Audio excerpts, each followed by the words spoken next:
Assalamualaikum warahmatullahi wabarakatuh.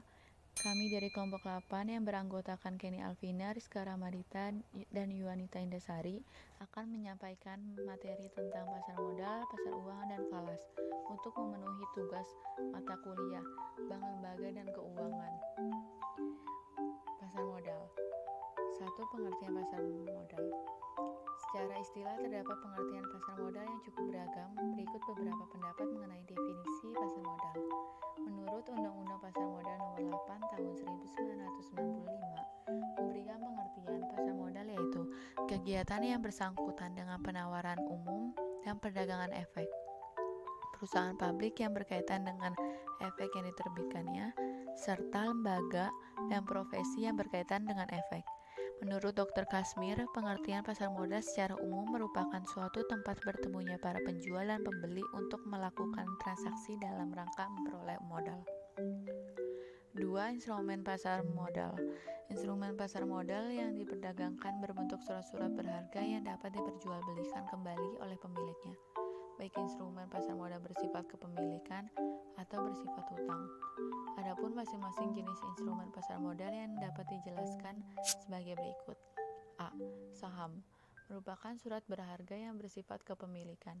Artinya, si pemilik saham merupakan pemilik perusahaan. B. Obligasi. Surat berharga obligasi merupakan instrumen utang bagi perusahaan yang hendak memperoleh modal. 3. Para pemain di pasar modal. Pemain utama dalam pasar modal adalah perusahaan yang akan melakukan penjualan dan pembeli atau pemodal yang akan membeli instrumen yang ditawarkan oleh emiten.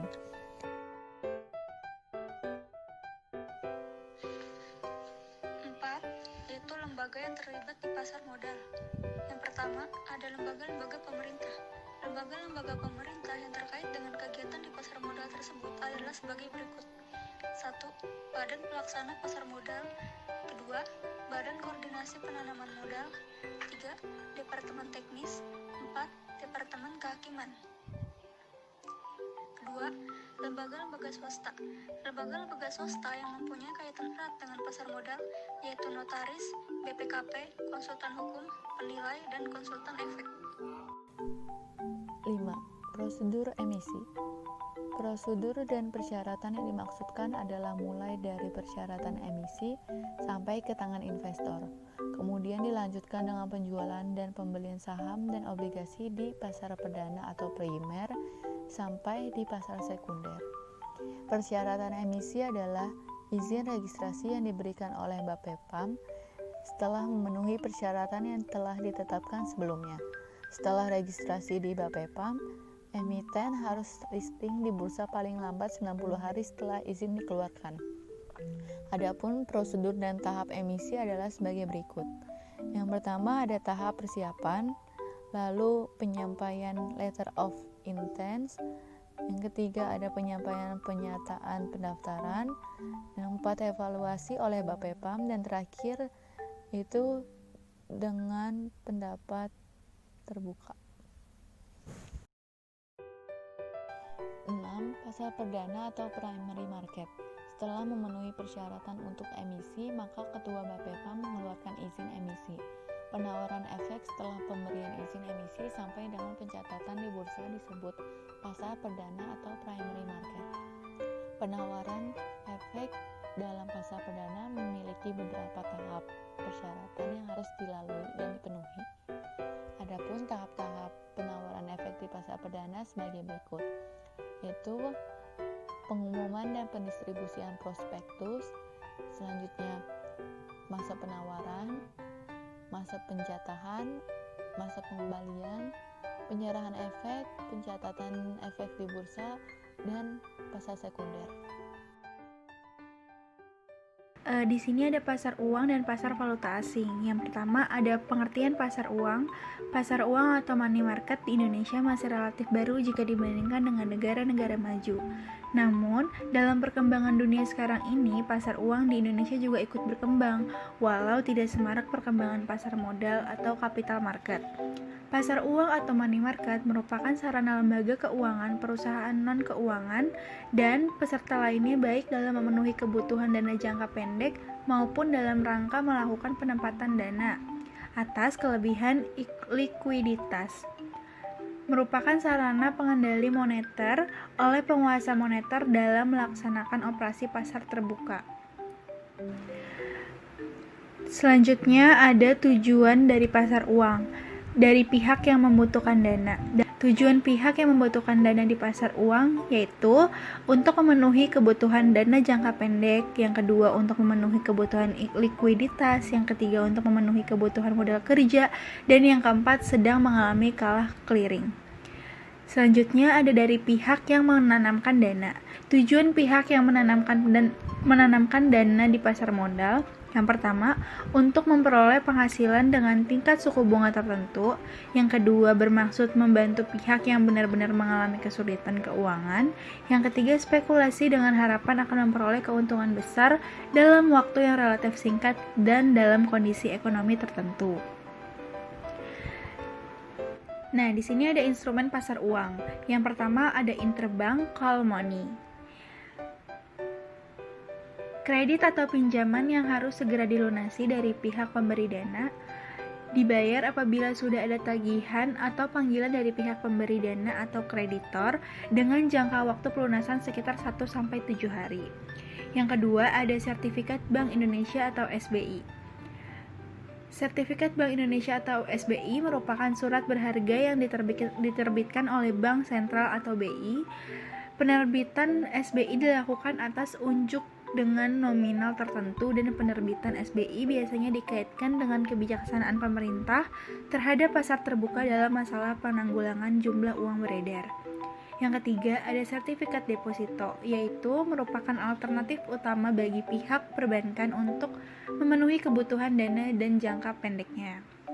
Dan yang selanjutnya, surat berharga pasar uang atau SPBU, penerbitan warkat-warkat yang berupa wesel atau promes dengan jangka waktu 30 hari sampai 180 hari. Selanjutnya, ada bankers acceptance.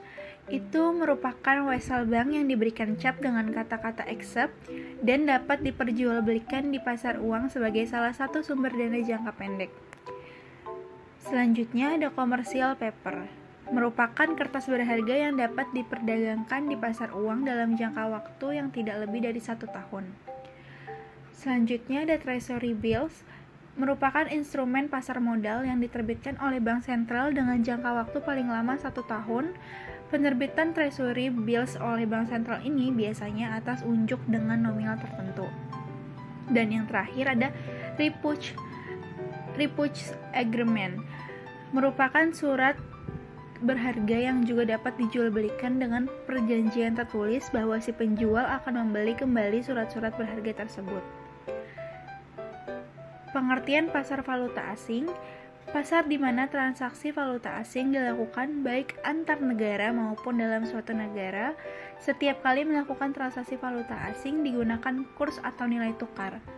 Dalam perdagangan pasar falas internasional, hanya mata uang yang tergolong convertible currency yang diperdagangkan.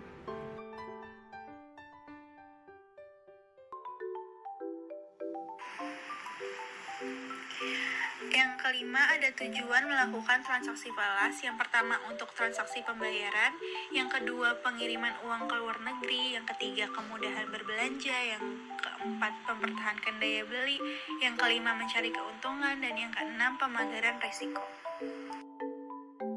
Yang keenam ada jenis-jenis transaksi falas. Pertama, transaksi tunai, transaksi tunggak, dan yang ketiga ada transaksi barter. Selanjutnya ada margin trading. Kegiatan pembelian falas secara terus-menerus dalam suatu pasar untuk kemudian dijual kembali di pasar lain dengan harga yang lebih tinggi. Persyaratan margin trading yaitu 1. Dilaksanakan berdasarkan A. Kebijaksanaan direksi bank, B. Suatu kontrak yang telah disetujui sebelumnya. 2. Margin trading dilakukan atas dasar tersedianya margin deposit yang tersedia. 3. Ditetapkan setinggi-tingginya 10% dari modal bank untuk kepentingan bank. 4. Untuk kepentingan nasabah margin trading ditetapkan setinggi-tingginya 10 kali dari margin deposit nasabah yang disetor ke bank.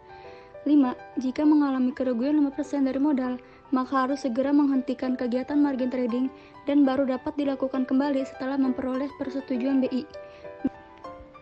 6. Margin deposit nasabah maupun bank harus dicantumkan dalam laporan mingguan dan bulanan. Selanjutnya, ada interaksi antara pasar falas dan pasar uang. Pemilihan dana dalam pasar uang selalu berkaitan dengan pasar falas. Artinya, jika hendak menginvestasikan uang dalam pasar uang, maka harus mempertimbangkan dan menentukan investasi mana yang paling menguntungkan di pasar uang atau falas. Interaksi antara pasar uang dan falas ini menjadi lebih penting apabila jumlah dana yang ada dalam jumlah besar atau kondisi ekonomi pada saat yang kurang baik. Terima kasih sudah menonton video pembelajaran ini. Semoga bermanfaat untuk kita semua. Terima kasih.